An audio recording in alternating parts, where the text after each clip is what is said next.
really pleased to see a PvP that looked like that. It really does show you that you can turn a game around, even if you've been playing behind the whole time. I think PvP, it's, how do you say it? It's forgiving, but also so unforgiving in some senses. Well, at the highest level, I think it's more unforgiving than it is forgiving, so.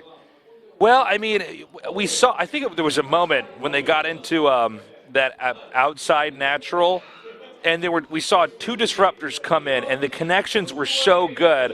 And I remember, when the attack was happening, we were looking on this. I was looking at the screen at the supplies right before that, and Zest was way ahead. And after that went off, I mean, man, it just completely swapped. Yeah. And of course, when you have stalkers with a blink and the disruptors aren't around, like after an attack, you've used some of the disruptors, and then you have your remaining army, which is usually stalkers and an observer. I mean, you're going to win everything with a blink after that. It's crazy. Because you know that your opponent is going to be on the back foot running away. So, yeah. Really good game there from Deer, coming back from adversity with that Dark Templar drop. So, congratulations to Deer taking out that game. But we'll talk about a next game, a bit more stats versus reality. As we see here, the play stats for both players. Stats actually has quite a nice win percentage in Pro League, actually, which is quite surprising. Reality, he's been around since the Brood War days, hasn't really done too well in, well, he was one of the first Terrans to qualify for WCS Korea back in 2012, I believe. One of the first Kesper Terrans, rather. And, yeah, it's going to be really interesting to see how this game goes. Yeah, his stats, he's also a guy that's pretty, usually has about, one approach if it's a series. I've seen a lot of this. We're just going to try that out over and over. But it's a best of one. I mean, you can try just about anything. And our game's actually already loaded up.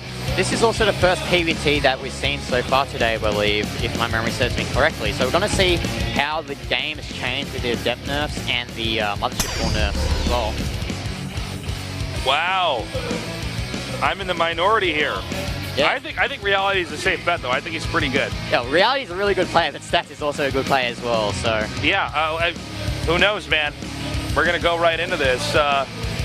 A lot on the line here. Yeah, but as I mentioned before, the changes to the Adepts, the changes to the Mothership Core, completely has changed this matchup. So we're going to see how these players approach this match today in Pro League. Yeah, let's see what happens. This is game number 4 here. Let's go.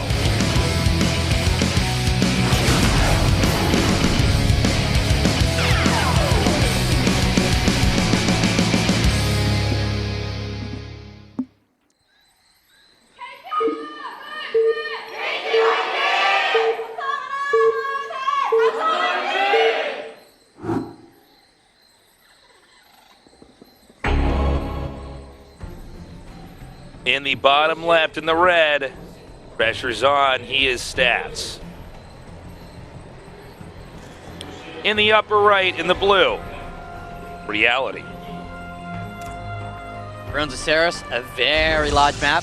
It's cross positions as well, so it's going to take a long time for the armies to march across. And with the cross map positions as well, it's going to allow for really unique army movements because you have so much space to work with on the map.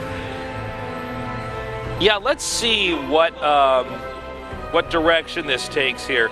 It's a little bit less likely that you're going to do anything cheesy or weird on a lot of 4-player maps because there's more randomness involved for the guy that's doing the cheese. It's harder to calculate out how far the rush distance is or anything like that. There are some tricky things Protoss can do regardless because they can warp in wherever. But this should be one of our longer games here today. Definitely. As we see here, pretty standard builds from both players so far. Stats going for a gateway first instead of a nexus first. Sometimes we see all races, Terrans and Protoss included, opting for the nexus or command center first on the map as large as this, but it looks like both players are opting to play it safe. Stats here, getting that nexus now, and looks like Reality is getting that first Marine out, then that command center at the expansion. Yeah, and these are pretty conservative plays here. It's not too greedy. It's not too risky. And essentially mirrored builds for the respective races that they're at. Both teching at about the same rate. And we'll have to see, where does Terran go from here? Does Terran want to try to do some drops? Does Terran, oh wow, that's actually kind of big. Yeah, I thought Stats would be able to walk through that Marine, but there was a bit of miscontrol there, moving it back and forth, and as a result, the Probe couldn't get away from the Marine, and he's not going to be able to see what path Reality decides to take here with in his main base. Now, most of the Terrans that we've seen, at least, do tend to tech up. I don't think there's any real merit in staying too mineral intensive. I think you do need to tech up as Terran, and I think the same is true for Protoss. There might be some builds where Protoss could do some kind of pressure build and try to rush Terran down, especially if they're getting greedy, maybe getting a quick starport too fast. But in this case, this is all pretty standard stuff. We haven't seen anything abnormal so far. Right. We see the robotics facility for Stats. He definitely wants to get that observer out, considering he did not scout the main base of Reality. As he's going to keep pumping those depths out, so we'll see how, whether he'll go for... Okay, he goes for the Twilight Council, so I think we'll see that adept speed upgrade from there. Along with the upgrade, along with the Warp Prism, rather, from that robotics facility, we're going to see some... Actually, he goes for the observer after the... lost my train of thought there. So we're going to see these adepts being built, Twilight Council as well, most likely going to be that adept speed upgrade, as I mentioned before. And look, he's going to look to harass a bit with those adepts with the Warp Prism. Yeah, and this is interesting because it seems like Terran is going to be going for an aggressive drop here. And we've seen this happen before in games, and it can get pretty messy. You can have two players hitting each other, and all of a sudden it depends on where the workers were and how well they pulled them away. Actually going for a Blink Stalker, actually. Yeah, well, I think this is pretty smart as well, because Terran relies on drops a lot, right? I mean, the Adept's been changed a little bit just recently with the patch, so maybe he wants to go for a different route, use these Stalkers, because Terrans have become so interested in drops. That's just out of vision range, right? Yes. That upgrade. So he's not able to see the Twilight Council being researched. And is he going to snipe this observer? Oh, he doesn't see it. Unfortunately, no, I mean, that's not good. Yeah, because Terrans have gotten so drop crazy, you got to be careful, man. If Protoss is really ready for this, they're just going to eat your drops. And then you're going to lose later on as they counterattack you. But this is a double-pronged attack. Whoa, whoa, whoa. That was so close. I was really lucky there. He wants to hit in two locations at once here. He wants the Marines over here in the front, while the Hellions come in here and try to get the workers down now. Workers getting attacked here by the Hellions. 6 to 7 probes actually going down here. And the Hellions are doing a lot of damage as in the main base of Stats, I believe, the Stalkers have reflected those. Oh, he loses the medevac as well. Oh, man. Well, he lost the medevac, but he did get 11 probes. Yeah. What that does mean, though, is the worker count's about even. The dropping's not done, though, but Blink soon is going to be. And okay? once that Blink gets out, it's going to be really hard for Reality to keep applying pressure with these medevac drops, because the Blink gives you so much versatility moving around your base in terms of defending your drops. So. You know, it's kind of funny. I want to praise Stats for spotting these drops, but there's really nothing to it. He's just sending his observers across the map to see where Terran's expanded to, and these drops are flying right by the observer. So he's going to come up here. Now, if Stats was, being vigilant, as he should be in this game, he would know that this drop's coming in here and be ready to blink at it. As we see this Twilight Council is still trying to boost it. We'll see how much damage these Widow might do right now. Because there's no observers around the base. It's like he's not even looking. Oh, a nice splits there from Stats. Only 4 probes go down so far. That could have been a lot worse than it was. Yeah, that certainly could have gone much more poorly. And we have the Warp Prism active now. Now, there's observers littered all over Terran's base. So definitely when Stats decides to be the aggressor, he should have... he should be hitting locations that are pretty much always going to be effective. It's interesting to note that Reality hasn't taken a third yet, while Stats has. I haven't seen a command center build so far, so it looks like Reality is thinking of maybe doing a +1 Are you sure? push here. I guess you're right. I just assumed. But yeah, take a look at that. Well, I think he might have to. Stim's coming here. I think it's going to be a timing push, because he's not getting that +1 armor as well for those ground upgrades. As we see the combat shields as well We see a lot of barracks being built by Reality. No third base yet. But the thing is, Stats sees this. He's got so many observers in the base of Reality, so... Unfortunately for Stats' sake, he's actually attacking into this, which I think is unwise, because if this guy's powering on 2 bases, you're probably not... These Reader Mines being dropped down. We'll see how much damage this does. Stats are really paying attention. 2 drones go, 2 probes rather go down along with the Stalker. As we see Stats trying to multitask Reality here.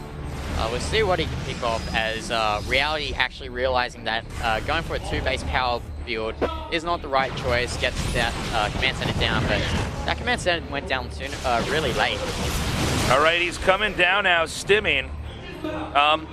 You know, Reality, I was going to say, if he's just powering on 2 bases, you know, maybe it'll be a different story, but instead we actually see it's just going to be the 3rd command center coming up here, and he's going to try to expand, which will just be a little bit later.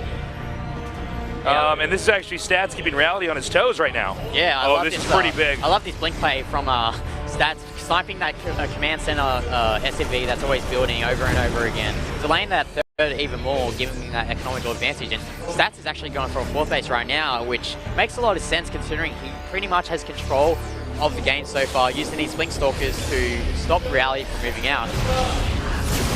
And good job here, just gunning down that Viking, and then he backs out again. And you know, Stats is just upgrading everything. And you notice here, every stim that Reality does drains energy from those medivacs. So yeah, that's very true. It's quite a minor victory there for Stats, forcing those stims out. As you can see, those medivacs can't really heal that army to its full right now. So. And that's definitely something that becomes an issue, is when you get a trigger-happy, like a stim-happy Terran. As the game goes on, we already have 2 medivacs essentially depleted of energy here. 3 more back at home. And like, with those medivacs, if there's a battle, those medivacs are pretty much useless. They're just a waste of supply basically unless you use them as dropships and drop around the map. But on a map as large as Ruins of Seras, I guess Reality feels compelled to use that stim pack to help move around the map, help keep up with the army of Stats so far in this game. Medivacs are coming out now. We do have the War Prism looping around here. How much damage this War Prism can do with these Adepts. It's 1 SCV down, 2 SCVs down. Reality with a very Marauder heavily based army so far. We'll see if he decides to transition to more Marines. Good job there by Stats, picking up and pulling out. And we have an attack over here down at the bottom center. See if Stats decides to blink in and kill this army. Oh, that's quite a poor blink actually. Felt like we would have done more with that. Look, he's ready, man. He's ready for Reality to try to engage into him. Reality may try to regroup and do another bigger attack here. Right now he's doing what we've seen pretty common now with Terrans, especially against Protoss, is just dropping in different locations and trying to wear the Protoss down. I think a problem that Reality has had in his game so far is that he hasn't really bothered to drop since his initial harassment. Basically, his Stats has managed to get to plus 2/+2 already, basically unhindered.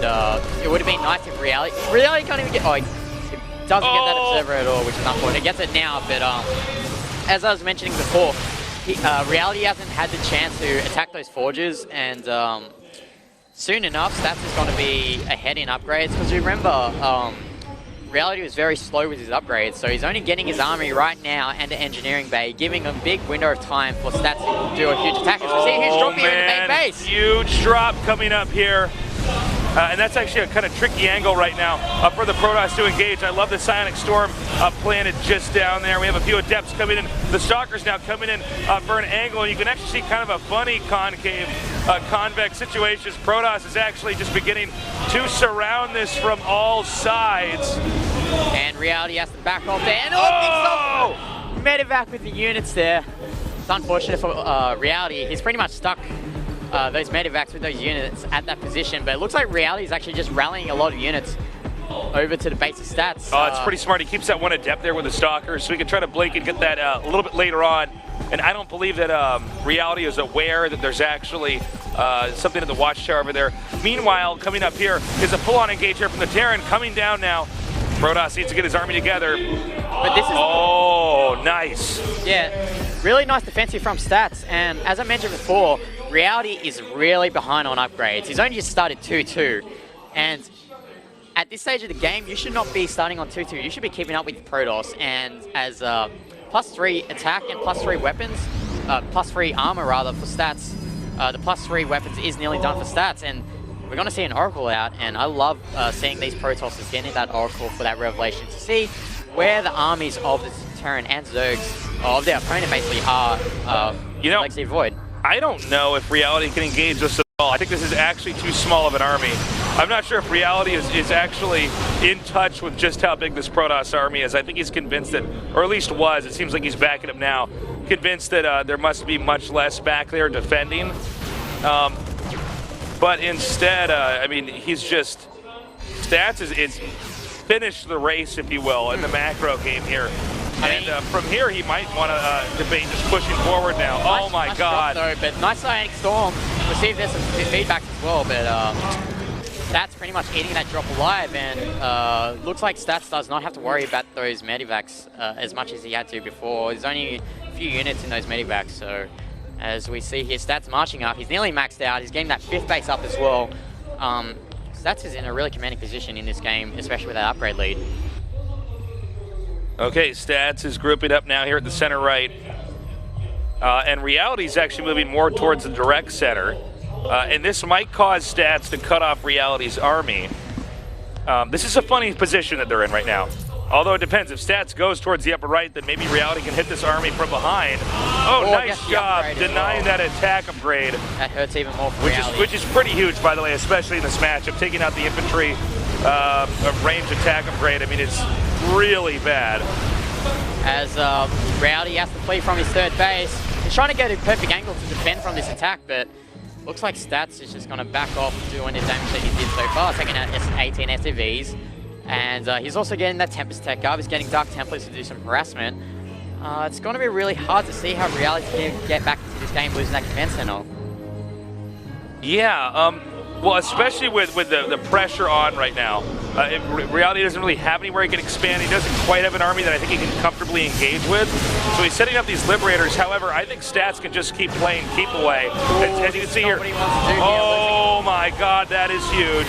Those medivacs had a lot of energy that could have helped in that fight. And as I see in the unit count, he's only got 6 medivacs. So, and with an army like this, it's not enough, especially with Storm, with Adepts. Oh my God. The storms are continuing to come down here. And at this point in time, Stats has realized this is not the point of diminishing returns, quite the opposite. I mean, he's getting ahead exponentially as he engages further and further. And it does look like with 3 scans in the main for Reality to quickly evaluate how much he's lost. Yep. GG. Really strong showing there from Stats. Very solid play there. I love it. One flaw that I noticed in Reality was that he was very late with his 3rd base. His upgrades were also very slow as well, so really good showing there from Stats.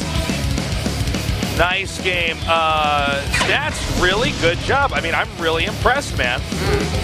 So, looks like we're going to have our first ace match of this year's Pro League. Damn right we are. We have, the map will be Dust Towers, which nothing really amazing about the map, so we're probably going to see each team's 2 best players, which means I reckon we're going to see TY versus Solo again. I don't know about you, but that is my prediction for the ace match. Yeah, I think we could have that. I think definitely, I don't know. Let's wait and see. Yeah, I'm excited though. Yeah, I'm excited to see the... I think also because both these rosters are quite stacked, we might see players that are just prepared for the ace match. So you've got to remember, Samsung didn't play Hurricane, gives an option. For KT, they have Leenock. Yeah, who's always been good. Yep, Leenock, Jakji, all these are strong players on KT as well. So yeah, I'm not really sure what we're going to see here with the ace match. Expect anything. A lot is on the line right now. These 2 teams neck and neck. We've had some back and forth games, some brilliant strategies. This is a great first day here for Pro League. Guys, thanks so much for being here with us. And if you have anybody else out there who can tune in, tell them to join us over here at SPL2016. We are going to go on to our final match, the ace match of the day. We're revealing our ace players here. It's dark here at the studio. Ace type. We're trying to see, actually we can't see who the ace players are from here, so we're just as surprised as you guys in watching online, so. Team still deliberating. We're going to have a look in a moment. Until then, we'll just keep staring at the letters A-C-E. A-C-E, it spells out ace. All right, let's see what it's going to be.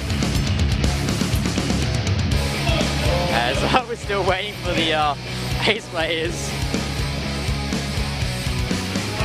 Oh, they're keeping us anti here. Man, yeah, I gotta say, you know, Zest played really well in that last game. Or not last game, the game before that. Yeah, so... Oh, here we go. Oh my god, okay, here we go. Here we go. Oh. Our players are... We're waiting for them to announce it. Zest versus Bravo! Wow. Bravo is the ace of Samsung Galaxy. What a surprise! Yeah, that's actually not. I would have never guessed that. I would have never guessed Bravo as well, but I guess Stork has a lot of faith in the team captain. Wow, all right, guys, we're going to go to a 5-minute break. When we come back, we'll be going to our ace match with KT against Samsung Galaxy.